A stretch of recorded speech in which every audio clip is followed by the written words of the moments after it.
नमस्कार दोस्तों, स्वागत है शिवकार महेश्वरी टेक्निकल इंस्टीट्यूट के यूट्यूब चैनल पे। आज बात करेंगे मशीन की। आपको पता होगा कि भविष्य में जितने भी काम किए जा रहे हैं वो मशीन के बिना नहीं किए जा सकते। आज छोटी से छोटी चीज़ को लेके बड़ी से बड़ी चीज़ ले लो आप, उसमें मशीन का उतना ही योगदान है जितना आप कोई भी काम करते हो। तो चलिए शुरू करते हैं इस चैनल को और आज का टॉपिक पढ़ते हैं मशीन के बारे में। पहला डीसी मशीन और दूसरा एसी मशीन। देखो मशीन को दो रूपों में बांटा गया है। तो किस प्रकार बांटा गया है? सीधी सी बात है, सप्लाई के रूप में। सप्लाई दो प्रकार की होती है, डीसी सप्लाई और एसी सप्लाई। जो सप्लाई आपको बैटरी से मिलती है उसको बोलते हैं डीसी, और जो सप्लाई आपको अल्टरनेटर से मिलती है उसको आप बोलोगे एसी, डायरेक्ट करंट और अल्टरनेटिंग करंट। तो सप्लाई के आधार पे भी मशीन को दो भाग में बांट दिया गया। जो मशीनें डीसी से चलेंगी या डीसी आपको पैदा करके देगी और डीसी मशीन कहलाएगी। जो मशीन एसी सप्लाई से चलेगी या एसी सप्लाई पैदा करेगी वो कहलाएगी एसी मशीन। सबसे पहले बात कर लेते हैं डीसी मशीन की। आपको पता होगा मशीन दो प्रकार की होती है। एक वो मशीन जो विद्युत ऊर्जा बना के देती है और एक वो मशीन जो विद्युत ऊर्जा से चल के यांत्रिक ऊर्जा बनाती है। तो पहले बात करेंगे डीसी जनरेटर की। नाम में पता होगा, जनरेटर जनरेट करेगा। क्या जनरेट करेगा? लाइट। लेकिन ये डीसी लाइट जनरेट करेगा। सिंपल सी भाषा में बताया जाए तो वह मशीन जो यांत्रिक ऊर्जा से चल के डीसी प्रकार की वैद्युतिक ऊर्जा उत्पन्न करे उसे कहेंगे डीसी जनरेटर। सिंपल सी थ्योरी है, ज़्यादा पढ़ने की कोई बात नहीं है। वह मशीन जो यांत्रिक ऊर्जा से चलकर डीसी प्रकार की वैद्युतिक ऊर्जा उत्पन्न करे उसे डीसी जनरेटर कहते हैं। अब डीसी जनरेटर को तीन भागों में बांटा गया है। ये भाग कैसे बांटे गए हैं? पहला है डीसी सीरीज जनरेटर, सेकंड है डीसी शंट जनरेटर और थर्ड है डीसी कंपाउंड जनरेटर। ये तीन रूप जनरेटर की संरचना के आधार पर बांटे गए हैं और इन तीनों का उपयोग अलग अलग है। इनकी विशेषता है, इनके आधार पर इनका उपयोग है। जैसे पहला ही जनरेटर ले लो, डीसी सीरीज जनरेटर। ये पारेषण लाइनों में बूस्टर के तौर पे काम में लिया जाता है। बूस्टर का मतलब होता है वोल्टेज को बूस्ट करना, बढ़ाना। जहां वोल्टेज कम आ जाते हैं वहां इसका उपयोग किया जाता है। नेक्स्ट है DC shunt generator. DC shunt generator का ज्यादा उपयोग करेंगे बैटरी चार्जिंग में, क्योंकि ये हमेशा स्थिर प्रकार का वोल्टेज बनाता है। मतलब इसके द्वारा बनाए गए वोल्टेज घटते बढ़ते नहीं है। तीसरा डीसी कंपाउंड जनरेटर, ये इन दोनों का मिश्रित रूप है। तो डीसी जनरेटर को उसकी संरचना और उपयोग के आधार पे तीन रूपों में बांटा गया है। पहला सीरीज, शंट, दूसरा और तीसरा कंपाउंड। ऐसे ही जनरेटर का उल्टा रूप है डीसी मोटर। अभी डीसी जनरेटर की कार्य प्रणाली आपको बताई थी और परिभाषा बताई थी। परिभाषा क्या थी कि वह मशीन जो यांत्रिक ऊर्जा से चलकर डीसी प्रकार की सप्लाई पैदा करे उसे डीसी जनरेटर कहते हैं।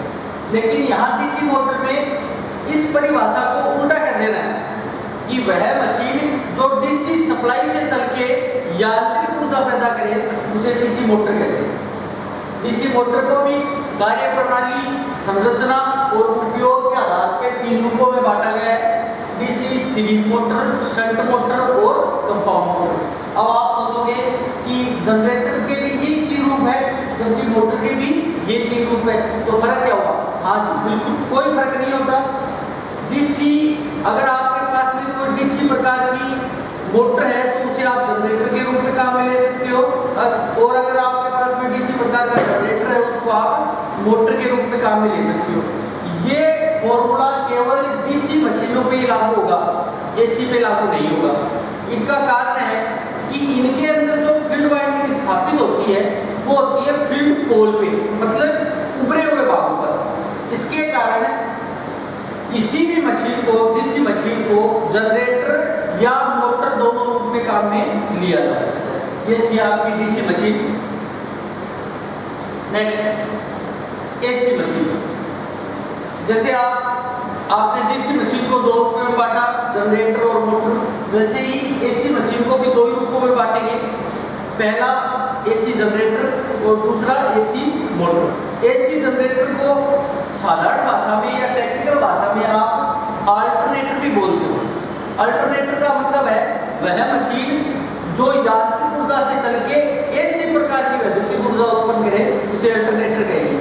डीसी जनरेटर और अल्टरनेटर में कुछ खास फर्क नहीं है, दोनों का काम वैद्युतिक ऊर्जा उत्पन्न करना होता है। फर्क इतना होता है कि डीसी जनरेटर जो वैद्युतिक ऊर्जा उत्पन्न करता है वो डीसी प्रकार की होती है, और अल्टरनेटर जो वैद्युतिक ऊर्जा उत्पन्न करता है वो एसी प्रकार की होती है। उसके बाद बात करेंगे एसी मशीन के अगले टॉपिक की, मोटर। तो देखिए मोटर में पहली मोटर है induction oblique non synchronous motor. Induction का मतलब होता है प्रेरण। प्रत्येक एसी मोटर को प्रेरण मोटर कहा जाता है। ये बात गलत नहीं है, बिल्कुल सही बात है। अब सोचने लायक बात यह है कि प्रत्येक एसी मोटर को प्रेरण मोटर क्यों कहा जाता है। इसके पीछे एक छोटा सा लॉजिक है कि एसी मोटरों में जो घूमने वाला भाग होता है उसको बोलते हैं रोटर। उसमें कोई किसी प्रकार की वाइंडिंग नहीं होती, किसी प्रकार की उसे सप्लाई नहीं दी जाती, लेकिन फिर भी वो घूमता है, घूर्णन करता है। वो किसके कारण घूर्णन करता है? प्रेरण के कारण। जो फैराडे का विद्युत चुंबकीय प्रेरण का नियम है उसके आधार पे वो रोटर घूर्णन करता है, इसलिए प्रत्येक एसी मोटर का नाम प्रेरण मोटर रख दिया है। तो पहली मोटर है प्रेरण मोटर अपनी। तो देखिए प्रेरण मोटर दो प्रकार की होती है, सिंगल फेज प्रेरण मोटर और 3 फेज प्रेरण मोटर। सीधी सी बात है कि एसी सप्लाई दो प्रकार की होती है। पहली, इसमें दो तार होते हैं, फेज और न्यूट्रल, और वोल्टेज तकरीबन 240 वोल्ट होती है, उसे आप कहोगे सिंगल फेज एसी सप्लाई। और दूसरी सप्लाई है जिसमें 4 तार होती है, 3 फेज और 1 न्यूट्रल, और वोल्टेज तकरीबन 440 वोल्ट होंगे, उसे आप कहोगे 3 फेज एसी सप्लाई। तो जो AC motor single phase AC supply से चले उसे सिंगल फेज एसी मोटर कहेंगे, और जो मोटर 3 फेज एसी सप्लाई से चले उसे 3 फेज एसी मोटर कहेंगे। क्लियर है? अब एसी मोटर का दूसरा रूप देखिए। पहला रूप तो आपने पढ़ लिया, प्रेरण मोटर, जो दो प्रकार की थी। अब एसी मोटर का दूसरा रूप सिंक्रोनस मोटर। एक सिंक्रोनस मोटर के बारे में मैं थोड़ा सा बता देता हूँ आपको कि ये एक विशेष प्रकार की मोटर होती है। ये सिंक्रोनस गति के सिद्धांत पर कार्य करती है और इसकी स्पीड 0 से लेके फुल लोड तक स्थिर रहती है। मतलब इसकी स्पीड घटती नहीं, चाहे आप 0 लोड पे चलाओ चाहे फुल लोड पे चलाओ। उसका एक कारण है, क्योंकि ये जो मोटर है सिंक्रोनस गति के आधार पर काम करती है। आप जब 3 फेज मोटर का चैप्टर पढ़ोगे तो उसमें देखोगे कि 3 फेज मोटर में दो प्रकार की गति होती है, एक रोटर गति और दूसरी सिंक्रोनस गति। मतलब सिंक्रोनस गति वो गति है जिसके ऊपर मोटर में चुंबकीय क्षेत्र जो बनता है ना, उस चुंबकीय क्षेत्र के घूमने की गति को सिंक्रोनस गति कहते हैं। ओके, अब सिंक्रोनस मोटर को दो भागों में बांटा गया है, प्लेन सिंक्रोनस मोटर और ऑटो सिंक्रोनस मोटर। तो देखिए प्लेन सिंक्रोनस मोटर है क्या? ओरिजिनल जो सिंक्रोनस मोटर कहेंगे वो यही है, प्लेन सिंक्रोनस मोटर। ये सेल्फ स्टार्ट नहीं होती, इसे शुरू में यांत्रिक शक्ति देके शुरू करना पड़ता है। जब ये अपनी रनिंग अवस्था में आ जाती है उसके बाद इसकी गति 0 लोड से लेके फुल लोड तक स्थिर रहेगी। लेकिन ये सेल्फ स्टार्ट नहीं है, तो इसमें सुधार करके दूसरी मोटर बनाई गई जिसे कहा गया ऑटो सिंक्रोनस मोटर। तो एसी मोटर के दो पार्ट थे, प्रेरण मोटर और सिंक्रोनस मोटर, दोनों आपने देख लिए होंगे। अगला, अभी जैसे बात की थी अपन ने, प्रेरण मोटर दो प्रकार की होती है, सिंगल फेज प्रेरण मोटर और 3 फेज प्रेरण मोटर। देखिए सिंगल फेज प्रेरण मोटर पढ़ते हैं। सिंगल फेज प्रेरण मोटर 6 प्रकार की है। 6 प्रकार की कैसे कैसे? पहले स्प्लिट फेज प्रेरण मोटर। इसमें क्या किया जाता है, एक फेज को 2 भागों में बांटा जाता है और इसमें एक सेंट्रीफ्यूगल स्विच लगा होता है जो मोटर की गति को 75% हो जाने के बाद में स्टार्टिंग वाइंडिंग को परिपथ से अलग कर देता है। इसकी जो पूरा विवरण है वो अगले वीडियो में जानेंगे। सेकेंड नंबर है कैपेसिटर इंडक्शन मोटर, मतलब कैपेसिटर प्रेरण मोटर। आपने सामने देखी होगी जो टेबल फैन होती है, जो छत के पंखे होते हैं, वो उनमें यही मोटर लगी होती है। ये 3 प्रकार की होती है। 3 प्रकार की मतलब इनके उपयोग के आधार पर इनका वर्गीकरण कर दिया गया है। पहला है परमानेंट कैपेसिटर मोटर, जिस मोटर में कैपेसिटर स्टार्टिंग से लेके एंडिंग तक लगा रहेगा, मतलब जब आप मोटर को शुरू करोगे तब से और जब आप मोटर को बंद करोगे तब तक लगा रहे, उसे कहेंगे परमानेंट कैपेसिटर मोटर, जैसे अपना छत का पंखा। ओके।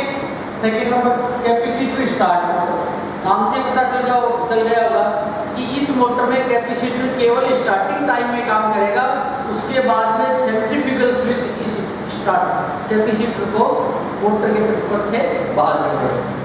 थर्ड नंबर है capacitor start and capacitor motor. इस मोटर में 2 कैपेसिटर होते हैं। पहला कैपेसिटर स्टार्टिंग के समय काम करता है और जब मोटर अपनी रनिंग अवस्था में आ जाती है तो सेंट्रीफ्यूगल स्विच उसको हटा देता है और बाद में रनिंग अवस्था में दूसरा कैपेसिटर काम करता है। चलिए बात करते हैं सिंगल फेज मोटर के तीसरे भाग की। शेडेड कोर मोटर एक छोटी मोटर होती है, लगभग 35 वाट की, जो छोटे खिलौनों में, घड़ियों में आदि में उपयोग की जाती है। चौथी है यूनिवर्सल मोटर। यूनिवर्सल मोटर आपके घरों में भी काम में ली जाती है, मिक्सर ग्राइंडर में। इस मोटर की सबसे बड़ी बात है इसकी स्पीड। इसकी स्पीड बहुत हाई होती है और सबसे ज़्यादा क्षमता में जो मोटरें बनाई जाती है वो की यूनिवर्सल मोटर 2200 HP तक की बनाई गई है। नेक्स्ट है रिपल्सन मोटर। रिपल्सन मोटर एक विशेष प्रकार की मोटर है।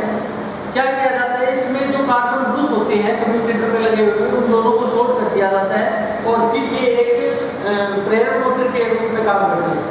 और छठी मोटर है single phase slip ring induction motor.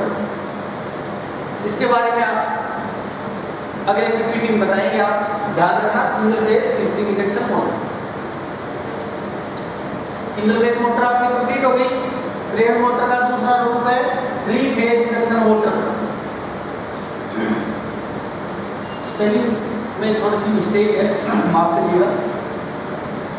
3 phase motor में पहली मोटर आती है स्क्विरल केज इंडक्शन मोटर। आपको पता ही होगा कि ये वो मोटरें हैं जो 3 फेज एसी सप्लाई से चलाई जाती है और इनमें जो चुंबकीय क्षेत्र बनता है वो सिंगल फेज मोटरों की तुलना में ज़्यादा पावरफुल होता है।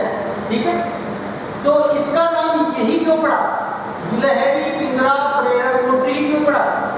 इसके अंदर जो रोटर होता है उसकी आकृति गिलहरी के पिंजरे के समान होती है, इसलिए इसका नाम पड़ा squirrel cage induction motor. Squirrel का मतलब होता है गिलहरी, केज का मतलब पिंजरा।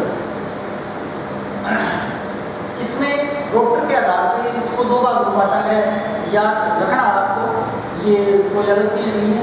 पहला इसका रोटर होगा सिंगल केज, मतलब इसमें एक ही साइड में वो छड़ें लगी होंगी। सेकेंड नंबर है डबल केज मोटर, इसमें डबल साइड में छड़ें लगी होंगी, एक ऊपर एक, उसके नीचे एक लेयर होगी। 3 फेज मोटर का दूसरा रूप है स्लिप रिंग इंडक्शन मोटर। अभी आपने सिंगल फेज मोटर में ही पढ़ा हुआ single phase slip ring induction, ये 3 फेज मोटर में भी है। देखो 3 phase slip ring induction motor, इसमें क्या होता है, इसमें जो रोटर होता है उसमें वाइंडिंग की जाती है, मतलब वाउंड रोटर होता है और उस वाउंड रोटर में करंट को कम या ज़्यादा करने के लिए आपको स्टार्टर का उपयोग करना पड़ता है। लेकिन जब यही मोटर सिंगल फेज रूप में बनाई जाती है तो स्लिप रिंग की संख्या 3 से घटा के 2 कर दी जाती है, बस इतना फर्क हो, कुछ नहीं। और तीसरी मोटर है कम्यूटेटर मोटर। कम्यूटेटर एक विशेष प्रकार की मोटर है, इसमें स्लिप रिंग का उपयोग नहीं करके कम्यूटेटर का उपयोग किया जाता है। तो ये आशा है आपको ये वीडियो पसंद आया, तो प्लीज़ सब्सक्राइब कीजिए।